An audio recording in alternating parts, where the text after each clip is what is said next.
Welcome to Sheena Power Talk Youth Link, where our redeemed, revived, and transformed guests gets real and empowering the youths. I'm your host, Sheena Hanson, and I'm super excited to be with you on Power Talk Special.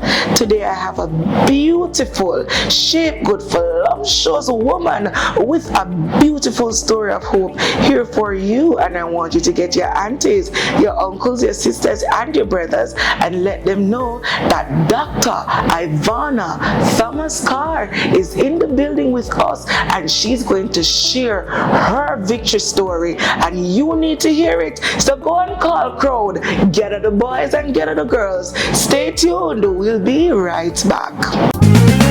Do you want to be a supporter of Sheena Power Talk? Here are ways that you can become a partner to help this ministry grow. Call 876-429-6004 for more information, or email sheenapowertalk1@yahoo.com, paypal.me/Sheena Power Talk, Cash App $IRENJOH, National Commercial Bank, Sheena Power Talk Limited, St. Jago Shopping Center, savings account in Jamaican dollars 471-599-794 or 75-116-305. Sheena Power Talk, making waves, changing lives. Sheena Power Talk. And we arise and I take over territory. We are break some curses lyrically. We are shake some kingdom literally. Now show Satan no sympathy. Young people make we grow spiritually. Stop war with the neighbor physically. Draw for the Holy Bible daily.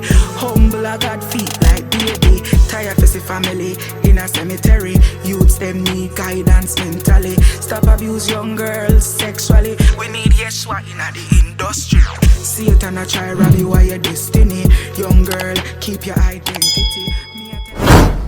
Welcome, woman of God. How are you? I am doing amazing. You look amazing. Oh, thank you. When last you've heard that? You look so amazing. Yesterday. Oh, nice. I thank God for everybody that's telling her she look amazing. Tell her some more, because she look amazing. Oh my goodness. I'm super excited to have you. Super excited to hear your story. Get ready. Put on your seatbelts. It's going to be good. I want you now, woman of God, to look into the camera. Give me 5 significant things about yourself. Well, first of all, I am a God's girl. Number 2, I am a survivor. Number 3, I am a thriver. Number 4, I'm a lover of people. Not just God's people, I just love people. He's given me the heart of service. And number 5, I am a champion of the disenfranchised and the hurting globally. And she said that with her chest. So show some love for the woman of God right now. Now, woman of God, I do believe that the Bible is the foundation of truth. What is your favorite scripture? What it means to you? My favorite scripture, I have so many favorites, but it's 1 Peter 5 verse 10.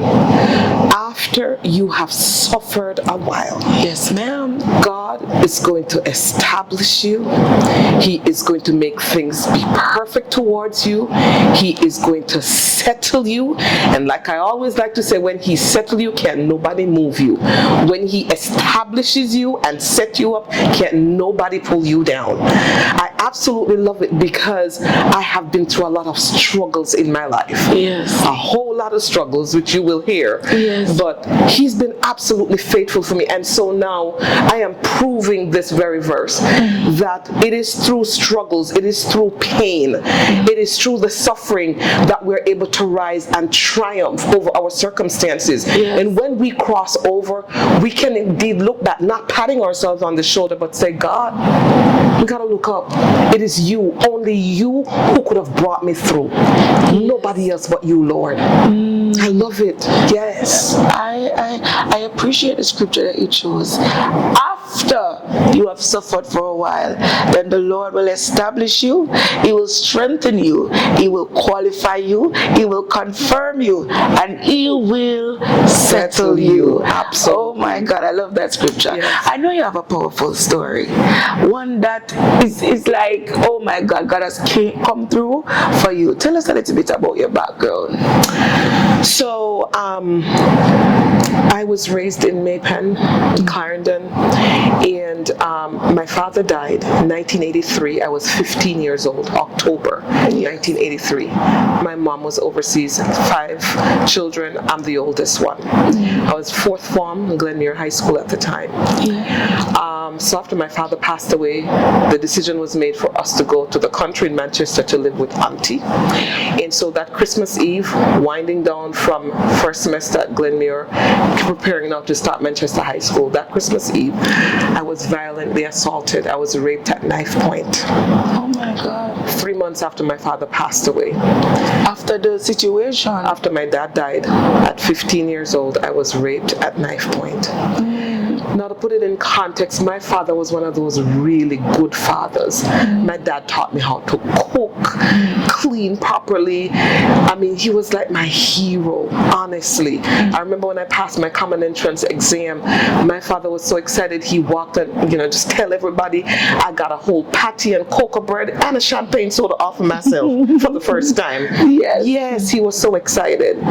That's the kind of dad that, listen, breeze couldn't blow too hard. He had this little princess. I was very shapy as a little, even as just a little girl. And so my father was extremely, very, very protective of me. So when my dad died, like my world, as a matter of fact, at the funeral, it was 6 persons who literally pulled me off the casket because I wanted to be buried with him. It was, I just wanted to go with my dad. I could not imagine that my father was gone and not coming back. And so in the midst of my grieving, just a few months after, to be assaulted like that, it was just the worst thing ever. And to add insult to injury, I got pregnant from that rape. Oh my God. So when my mom got the call, my mom was overseas. We were at the doctor's office with my aunt, and the doctor said, she's in high school, she's so brilliant, it's a shame, she needs to have an abortion. It was knife in my neck, and I told, yes, I did tell them, yes, absolutely. But my mom says, I'm sorry, but irregardless of, but I can't give permission for her to have an abortion. So she's Your gonna mom have was a God-fearing woman. My mom's a minister. Oh. Yes, she's a real God's girl. Yes, and so the decision was made. She's gonna have to carry that baby. So I had to drop out of high school in 4th form.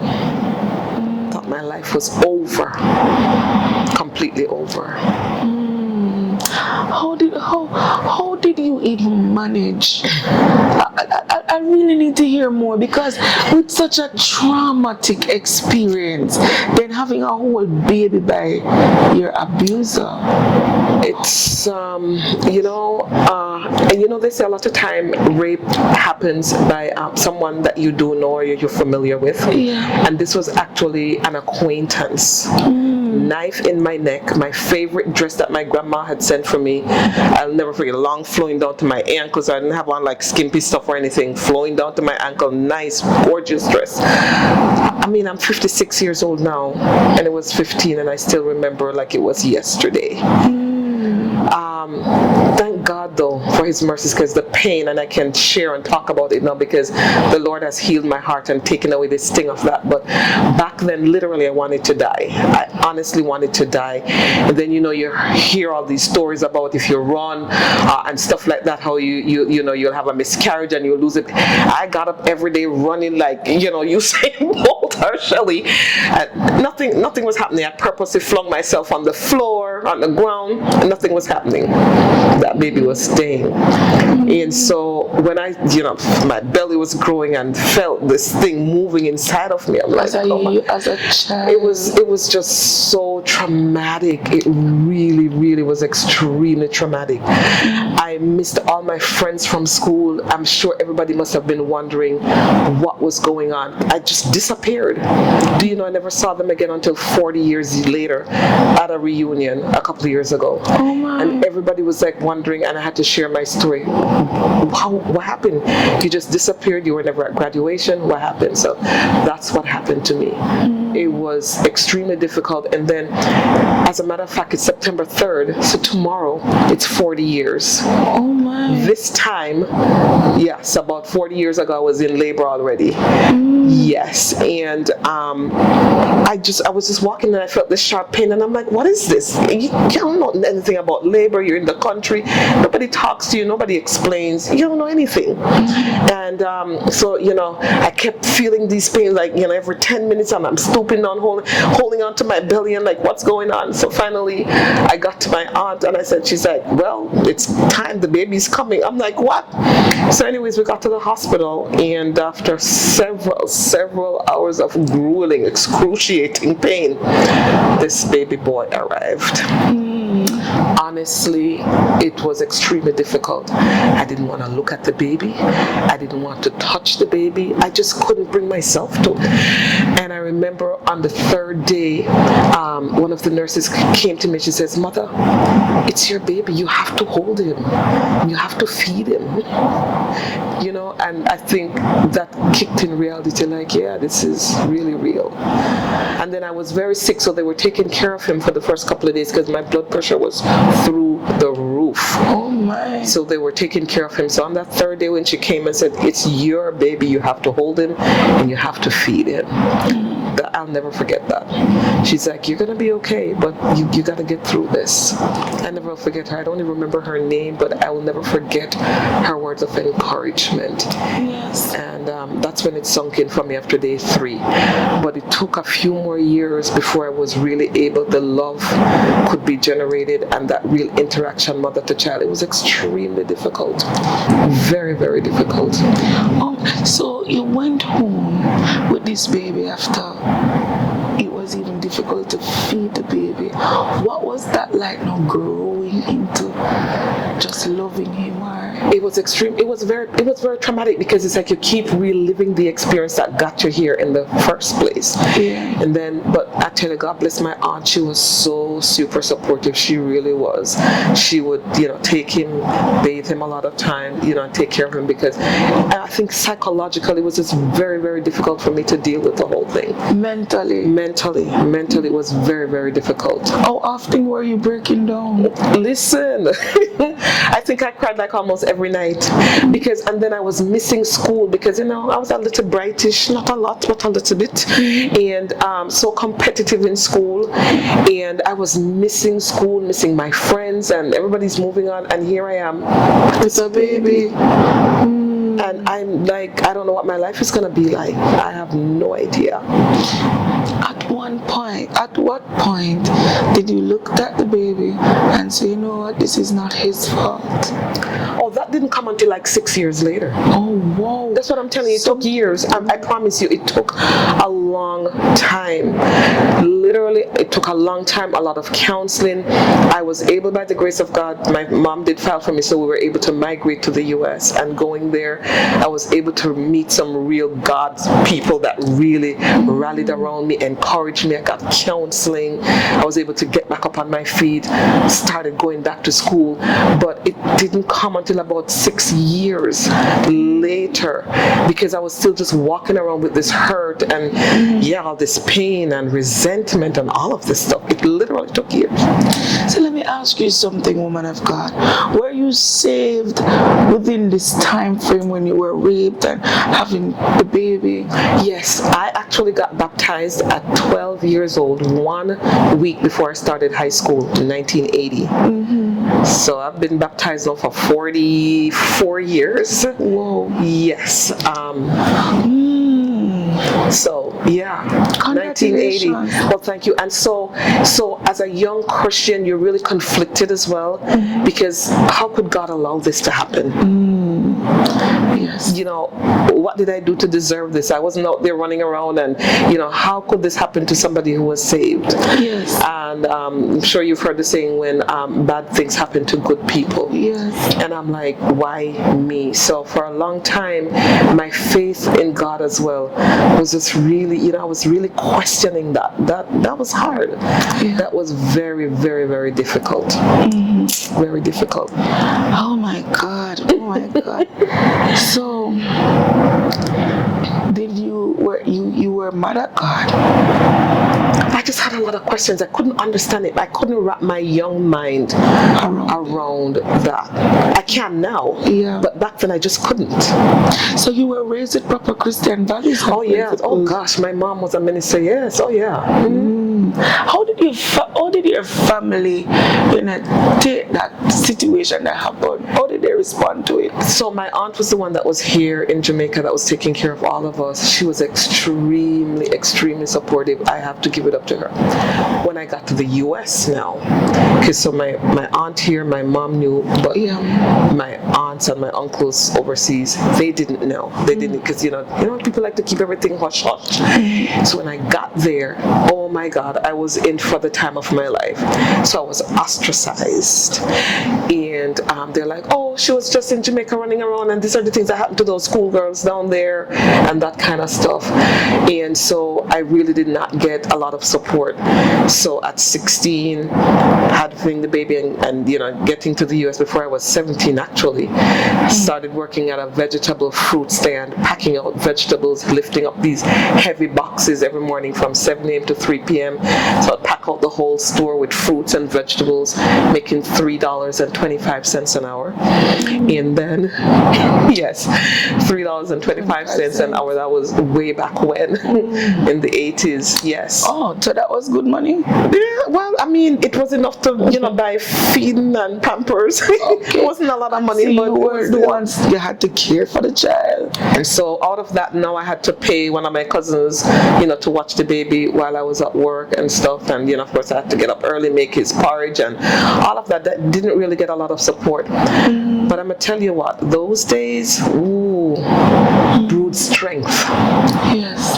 It brewed strength, because yes, I accept that I have this responsibility. Yes. It took a while for the love and all of that to come, but I just knew that I had this child that I was responsible for, and I had to do something to take care of this child. And then I got a second job from 4 p.m. to midnight. So I was gone from 7 a.m. until midnight, not getting home until sometime 2 a.m., get 2 hours sleep, get up, fix his part, and gone. And I did that for 6 months straight. Just to make ends meet. Just to make ends meet, to take care of him. And also, even in that time, you still was just trying to love I was him.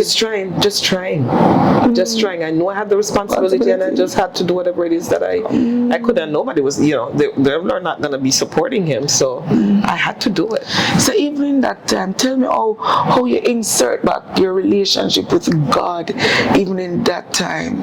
So we had a good family church then when I went to the States, and the young people, the group of young people, they were really amazing, and they were just on fire for God. And that brought about some, you know, enthusiasm in my heart. But there was this older lady, she's a registered nurse. I'll never forget her, God bless her. She's still alive, she's in her 80s now. This woman literally took me under her wings. Yes. And I shared my story with her. Oh my goodness, she never left me. She took me to counseling, she encouraged me, she prayed with me. She's like, look, you cannot hold this in. She's like, I know it hurts. If you have to cry every day, but you've got to get the pain out. She worked with me for years. She just never left me.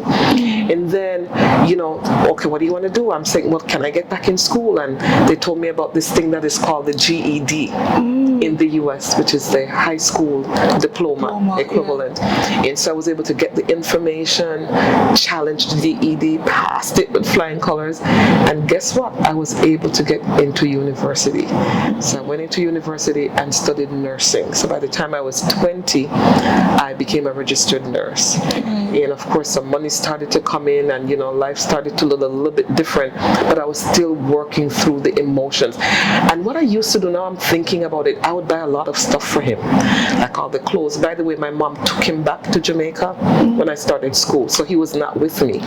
But I think I was compensating by just all the gifts and the toys and stuff, but the heart connection was still not there. It took until he was about 6. And what was that? What was the turning point? What did you feel that made you say, you know what, I'm gonna love him? When the Lord really impressed it upon my heart that indeed it is not, and it was not his fault, and you must love this child. It was literally like a command that you must love this child. You must love him. You must start to show him like a real mother's love. And I started to work on it. It was hard. So let me ask you, woman of God, because this is just so touching. How did it affect relationships moving forward? That was another story. So when I got to the US, on top of my losing my dad and now having this child, here you are. I'm thinking at this age with a child, first of all, like, who's just gonna marry me? So the first guy that came along, 21 years my senior, was a minister in the church, came and would not stop pursuing, wanted to marry me. I'm like, okay, sure. So I'm looking back and I'm like,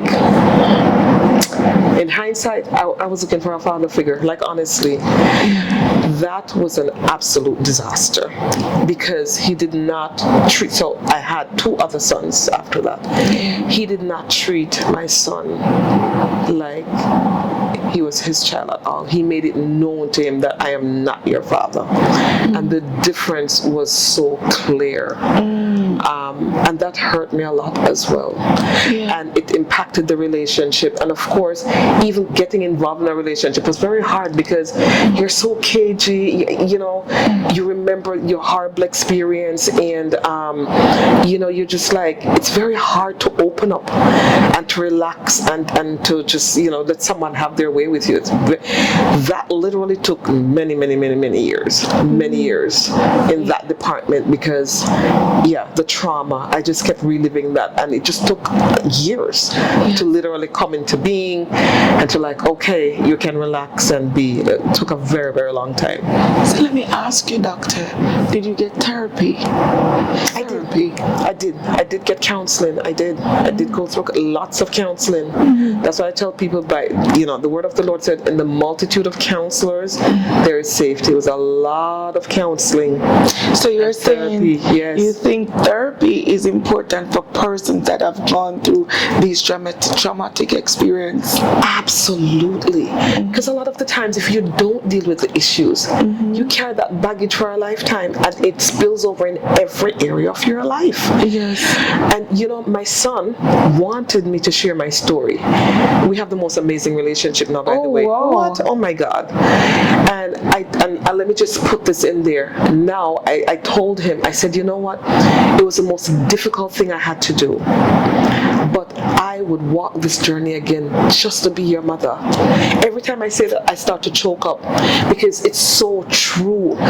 Because like, God literally took my pain and did a 180, not a 360. 360 you end up at the same, a 180 degree with that, and just gave me the best son any mother could ever hope for. I promise you. Oh my. What? Did you ever get the opportunity to meet his dad? Yes, girl.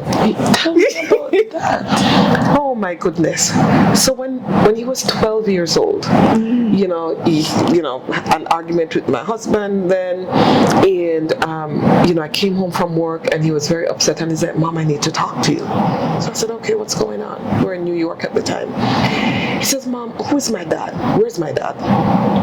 Now at 12 years old, he had no idea how he came into the world. He's never met his dad. We've never ever spoken about it. Now I want you to imagine, from what happened until this is the first time we're having a conversation, he knew nothing. And he's like, Mom, with tears in his eyes, I need to know who my father is.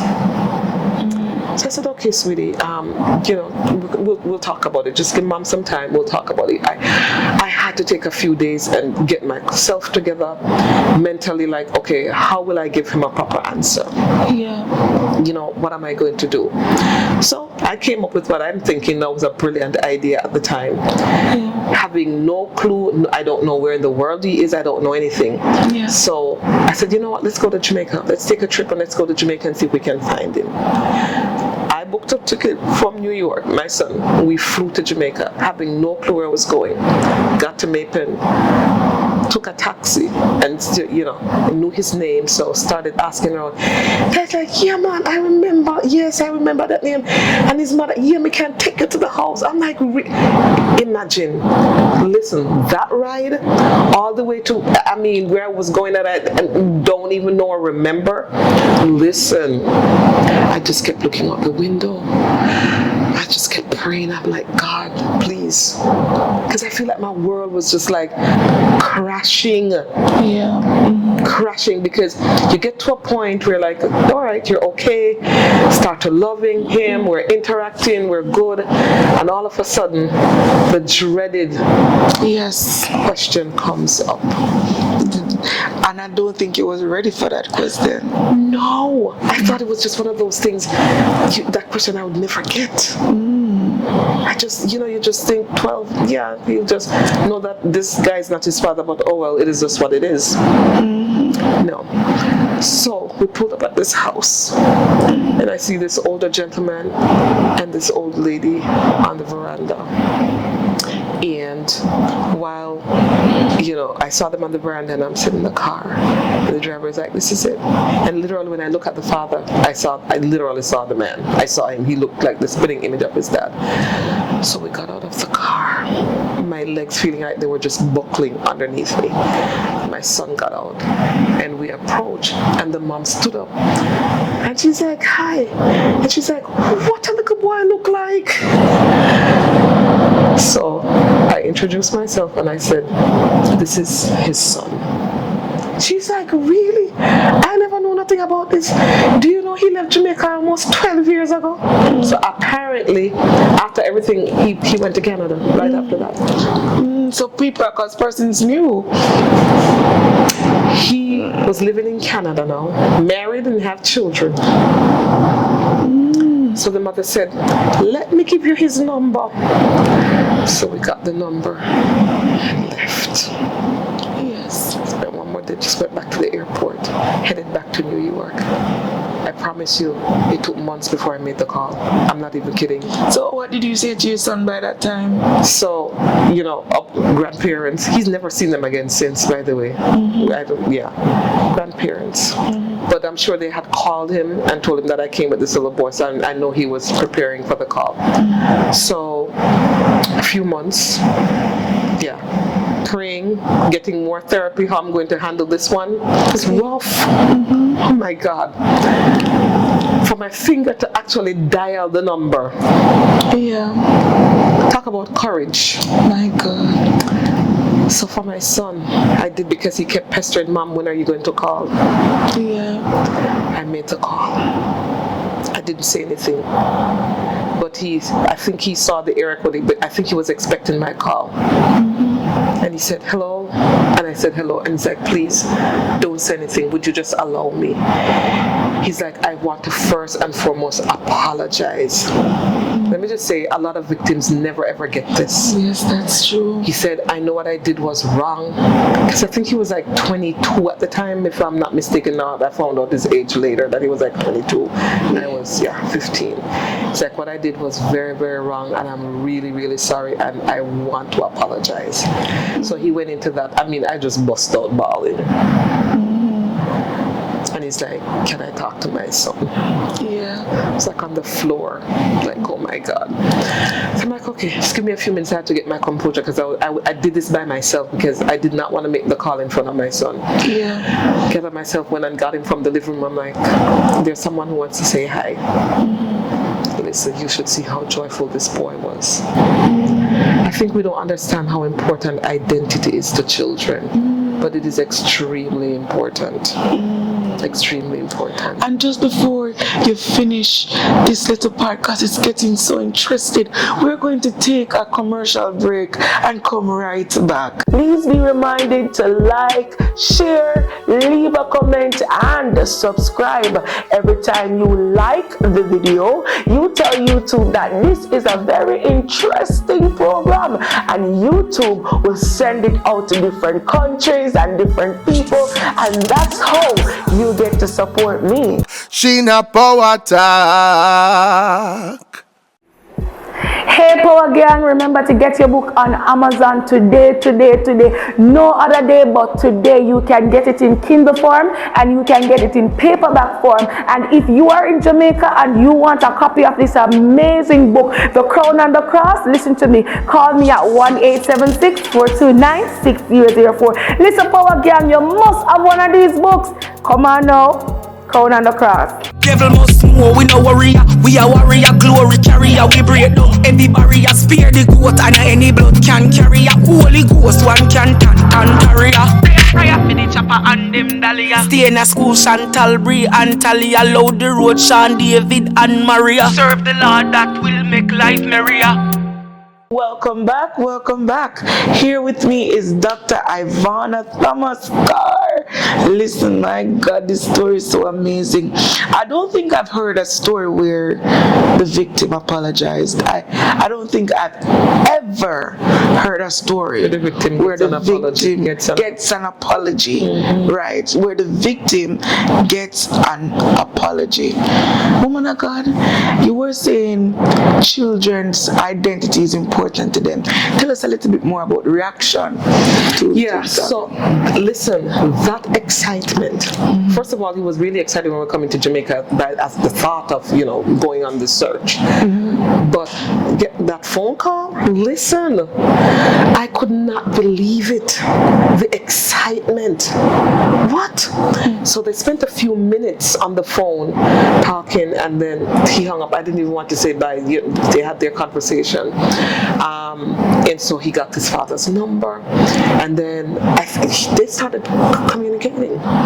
And then 2 weeks later, he's like, Mom, my dad said, if it's okay, he would like for me to come to Canada. Mm-hmm. Girl, I mean, it just kept going from one thing to another. I mean, when I tell you, just being tried by fire. Oh my goodness. But when I saw that look in his face, that finally I belong, I do have a dad, and he wants to meet me. I think that just meant the world to him. I think at that time I had no idea how significant that was to him. Yeah. And I think mothers don't get that either, because sometimes we keep the children away when the relationships end, even just on a regular basis. But that identity, it is critical. It is absolutely critical to the well-being of a child. They need to know, So did you eventually send him to Canada? My dear, he bought the ticket and I took my son to the airport, put him in the hand of the flight attendant and the hand of the Lord, and sent my son to Canada for 2 weeks. I bawled and I prayed, but I knew I had to do this. He needed this. Mm-hmm. He honestly needed this. And I just cried and prayed every day and just asked God to cover him. We talk, he would call her, we talk a couple of times a day. I'm like, are you okay? Yes, Mom, I'm good. So of course, he was married and had a couple of children, so he's getting to meet his half siblings and all of that. So he came back in 2 weeks, and they kept communicating. The following year, he went back again for 2 weeks, and he said, everything was okay. So all right, fine. So fast forward, he never went back. So those were the 2 times he saw that. He was in high school, and then it was time for college. Yeah. So he went off to university. First semester in university, he comes home and he's like, Mom, I need to talk to you. You see, I kind of raised them like that, it's okay to ask questions. If anything is bothering you, let's talk about it. You can ask me, and I'm just going to be honest. Mm-hmm. And he says, I just need to talk to you. So I said, okay, let's go out to dinner. So we went out to dinner. Mm-hmm. And he says, Mom, tell me your relationship with my father. Like, you know, what happened, how I came about, how did it happen, everything.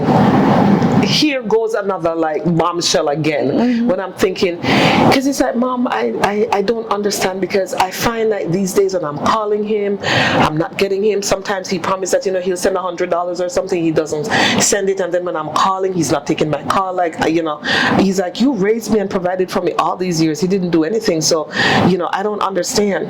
So he's like, tell me. So I'm like, okay. We were out to dinner at a restaurant. I said, babe, are you sure you want? He's like, Mama, please just tell me. And at 17 years old, first year in university, for the first time at a restaurant in Florida, I told him the whole story, how he came about. What was his reaction? Listen, you could see the blood like literally just drained from his face. He became so pale. He held my hand so tight. He's like, oh my God, Mom, oh my God. And then the tears just started to flow. He came beside me, he got up from his seat, came around and just hugged me so tight. He said, Mom, I'm so sorry, Mom, I'm like, baby, it was not your fault. But he was just, you know, apologizing for everything. It was, listen, I think there were just people in the restaurant just looking, we didn't even care. But, you know, again, it was just one of those things that you hope that would never come up, just meeting him would be okay and he'll be fine. But it came up. So little by little, everything just had to come out. That was just another bombshell. It was, oh my God. He went off, that was Christmas break, he went back to school. 2 weeks later, he called me. He says, Mom, you know, I've been thinking, and I just want you to know I've made a decision. He's like, I so appreciate you giving me the opportunity, getting to know my father, and, you know, the 2 times I visited and we talked, but I've made a decision on my own that I really don't want to have anything to do with him. I just can't, and I don't want to. And he's like, number 2, what this is going to push me to do, that when I grow up and have my own children, they're going to know who their father is. He's like, I'm going to fight tooth and nail for my kids. I will be involved in their life. They will know their daddy. He's like, Mom, I promise you. Does he have kids? He does have 2 children now. Let me tell you, what a dad he is. Listen to me. What? And that boy went through university. Oh, I'm feeling crazy. That boy went through university. He played a year in the NFL. And then he went to Canada for the Canadian Football League, and he played about 10 years. He won 2 championships, like the NFL championship.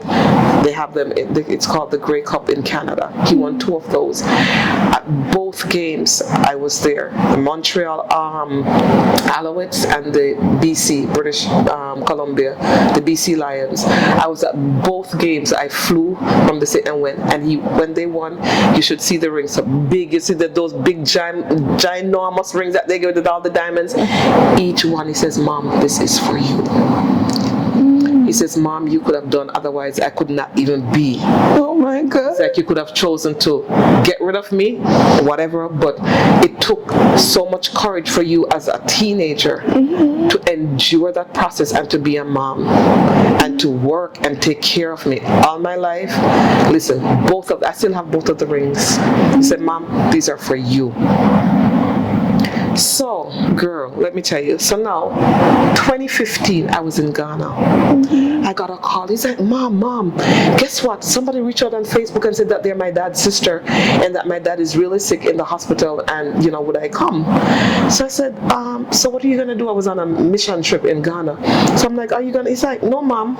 No, I'm not going. A few days later, he called me.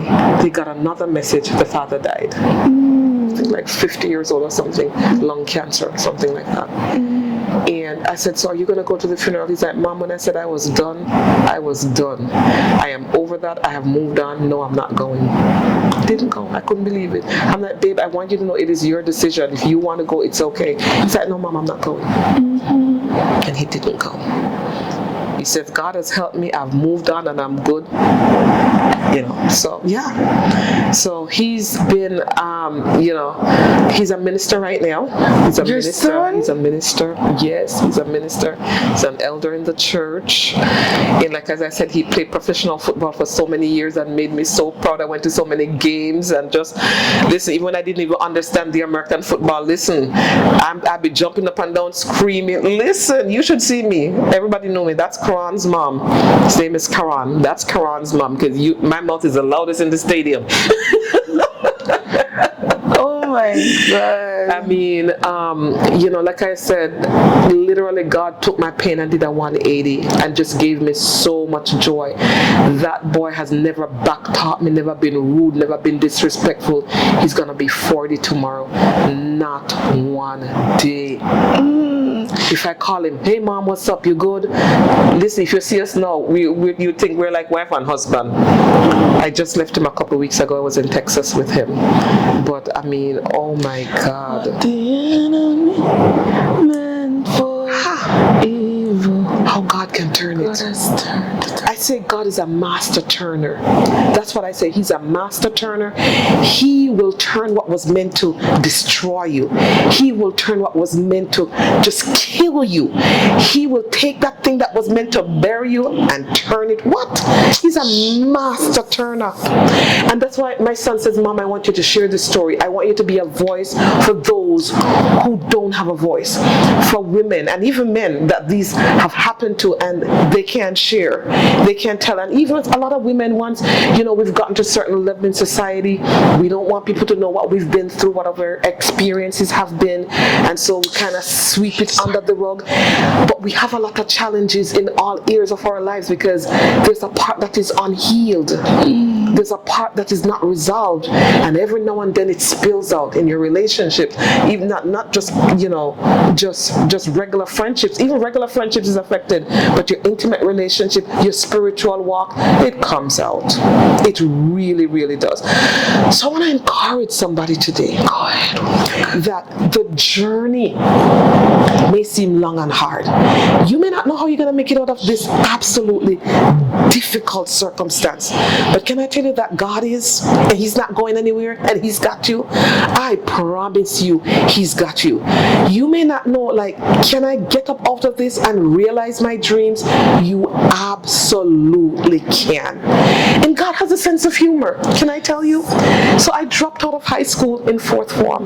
Go on ahead. Now I have 4 doctorate degrees behind my name. Oh, Dr. IVANAH 4. Thomas CARR with the 4 doctorate degrees. MBA. MBA. And a host of certifications. Oh, host of certifications. A whole lot of different certifications. My God. I have one of my doctorate is actually in clinical psychology. So I'm a clinical psychologist. And you know how I said I wanted to be a doctor from when I was a little girl? At the age of 48, I actually left the US and came to Jamaica to study medicine. I studied medicine, so that's when I got my 4th doctorate. So now I'm also a medical doctor, and I graduated medical school valedictorian. Oh my God. Does God have a sense of humor? He does. Like He's just stamping the approval, stamping the approval. Listen. He does. You see, He said 1,000 God. years is just like an evening gone for Him. In our minds are, oh my goodness, I'm so old. I can't go back to school. I can't start this business. I can't do this. I can't start ministry. But with God, when He has purpose and destiny on your life, it's just like Sarah and Abraham. Sarah was, finished with menopause long time. But God said, honey, ain't no pause for you, baby girl. I'm just getting ready to start with you. I'm just getting ready to start with you. God is absolutely faithful. He will not leave you. He will not forsake you. I'm not here to tell you that you won't go through some pain, that the journey is going to be an easy ride. But can you make it? You absolutely can. I don't want you to lose hope. The one thing you must never do is quit. You cannot quit. You cannot give up. You cannot let your dream die and say, well, this has happened, so there's no point in going on. I've lost the business after I borrowed all this money to start this business. Now the business have failed. I'll never be able to start another business. You can. You absolutely can. Our God is there.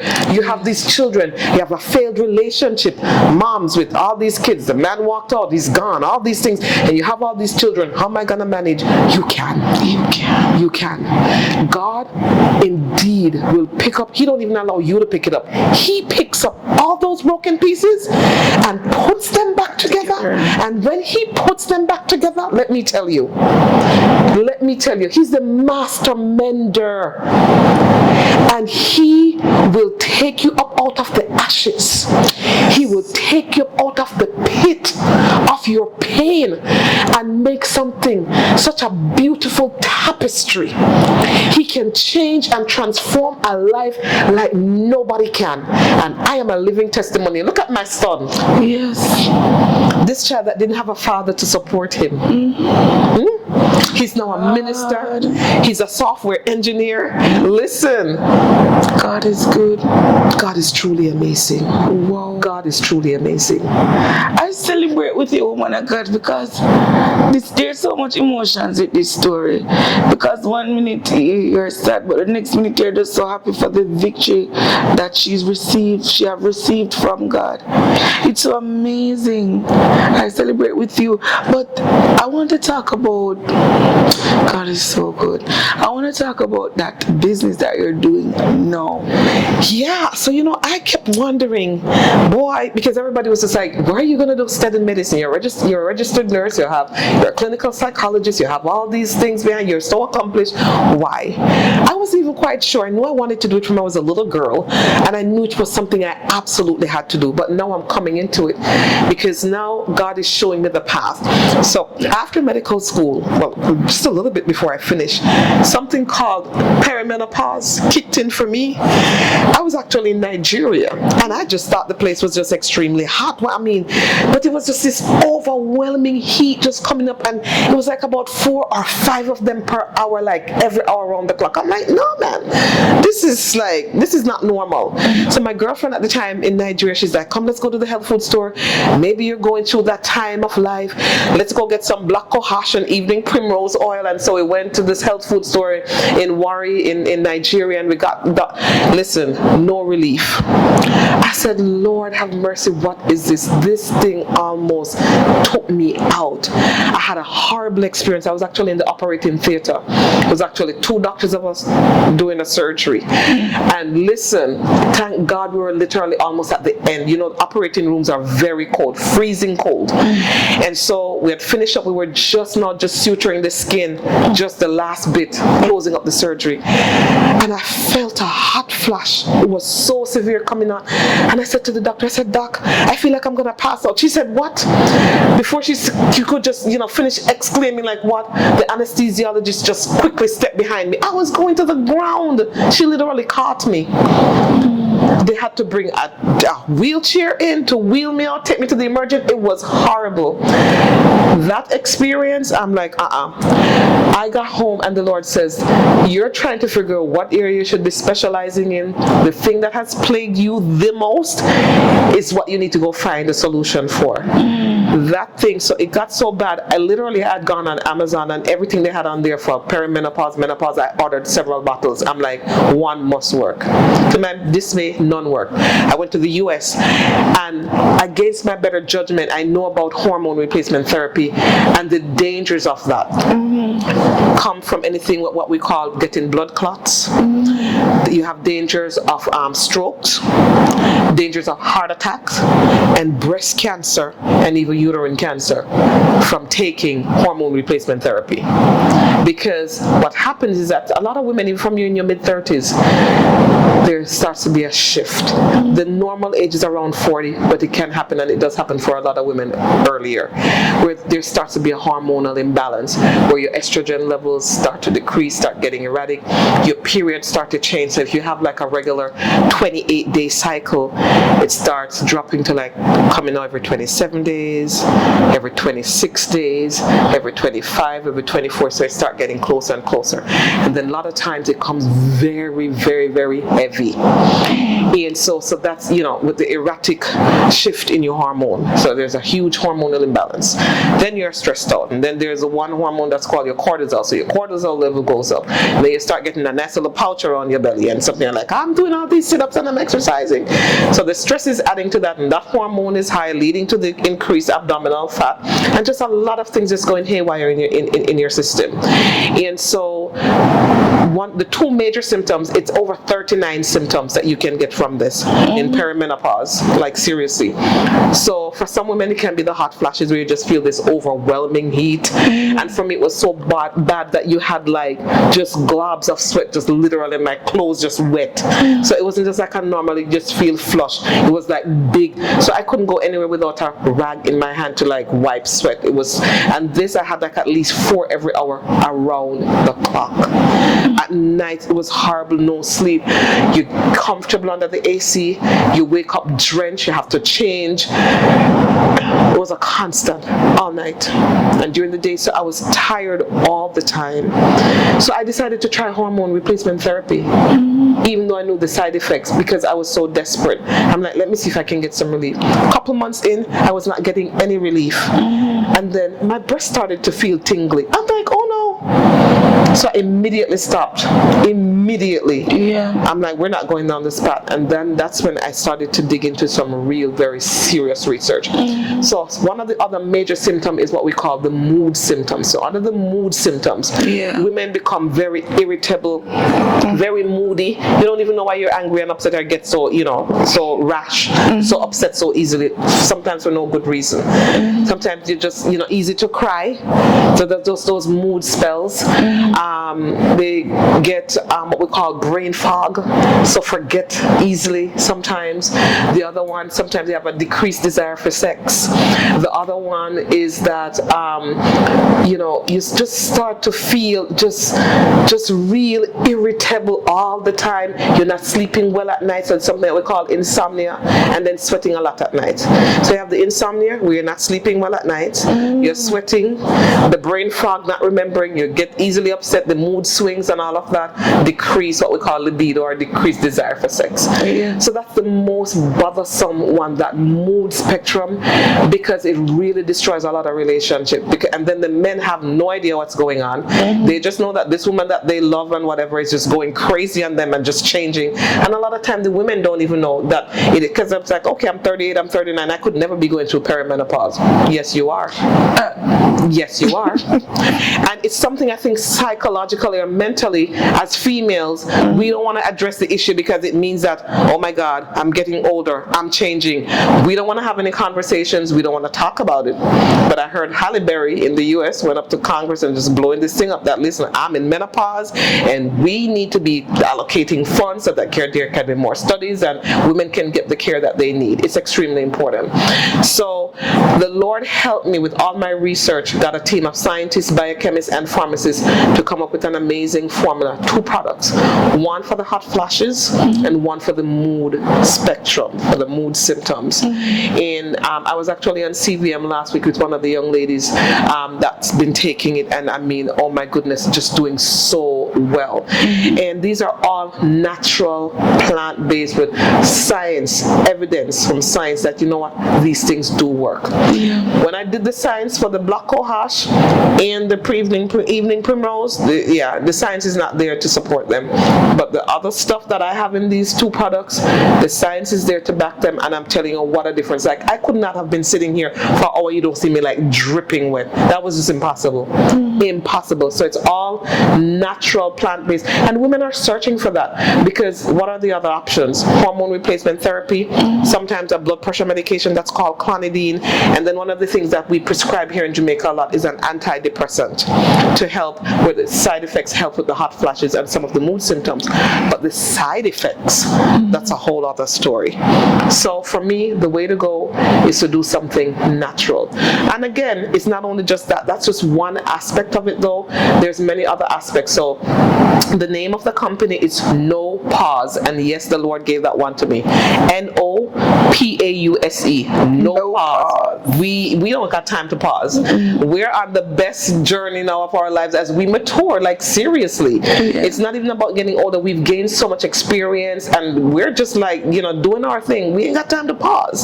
So it's called No Pause Health Solutions, and the website is nopausehealthsolutions.com. And on there, there's lots of information. There's a blog on there with a whole ton of information with the symptoms and all, lots of things that you can do to help yourself. And then I'm also available for consultation at nopausemd@gmail.com. So I can see people virtually. So once you go ahead and pay for your services, and then we can schedule to meet virtually or actually in office. And a lot of people like the virtual stuff, and I don't mind. You don't have to beat the traffic stressing yourself out. We can do a virtual session, talk about what's going on. I have a contract with the lab that I can send it to the lab to get your labs done, so I can look at your hormone panel, look at your thyroid function as well. Is your thyroid over functioning or under functioning? What's going on with your thyroid? Look at your estrogen, your progesterone, your testosterone level, your cortisol level, all of these things, so I can get a good overall picture of what's happening. And then based on those, then I come up with a good game plan of, okay, how we're gonna attack what's going on with you and help you to lead a more peaceful and productive life, because we got lots of things to do. We ain't got time to be pausing. We have no time to pause, so no pause. No, woman of God, I am going to put all the details on screen. So guess what you're going to do? If you know somebody, and I think I want to get some for my mother, because that mood swing, miserably easy, and that hot flash, I'm gonna get some for mommy. But guys, I'm gonna put all the details on screen. I want you to go over there, support her, introduce somebody to her business. And Auntie Cheryl Franklin was just talking about it and talking about how well it's doing. So listen, she got some people on her side with this, so I'm gonna put the details up there, and then you guys will go and support her. Different from that woman of God, I'm just so happy for what God did. A whole turnaround into just more and more. And as you're here, I know we're coming to an end. I just want you to look into the camera and encourage some women, even men that are listening to you right now. Yeah, I mean, honestly, like I said, sometimes the journey seems so rough, and the circumstances in your life may seem like, God, why am I going through this? Why have I gotten this hand that I've gotten? But just know that nothing happens per chance. Absolutely nothing. Even for me, getting pregnant as a teenager, I don't think I would have accomplished all the things I accomplished if my journey was not interrupted. If my educational journey was not interrupted, I don't think the passion that I had for learning would have been as high as it has been. And I think because it had been interrupted, then I just had an insatiable desire for learning and for knowledge, and I just kept going and going and going and going until I've accomplished my dreams. So I want you to know, it's, the songwriter said, there is no secret it is no secret what God can do. What He's done for others, He can and He will do for you. You've just got to trust Him though. You've got to trust Him. Let faith arise in your heart. Know that He can pick you up out of the dunghill. That's what the word of the Lord says. He can pick you up out of the dunghill and He can put you on top. He is such a God. I tell people, one of my favorite stories is the Joseph story, that even though he was sold out into slavery, into a land that he didn't even speak their language, didn't know anything, but look at God putting him in charge position in the people's house, and then evil rose up against him. He ended up in prison, but even in prison, God made him a supervisor. Why? Because God had plans to take him to the palace. Do you know the prison that he was in? That's where the royal subjects were kept. So in that prison where the royal subjects were kept, he could hear all the stories about the palace and what goes on in royal life. Why? Because that's where God was taking him. God made him a supervisor. The butler and all of them had to forget about him because his journey was not over. His training session was not over. So you may be in the grips of what feel like a prison right now, but I want to encourage encourage you. Keep true to your God. Let faith still burn alive in your heart. Go through the process. It is a process. God is taking you through a process. When you can't feel Him, when you can't see Him, it is that He is working on your behalf. He has a plan, and that plan will not fail. That plan will not fail. Keep trusting in your God. Know that He has a good plan.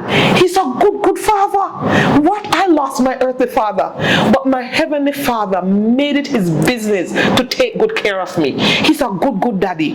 He's got you. He'll take care of you. He will never leave you nor forsake you. And though you can't see the light of day, hang tight.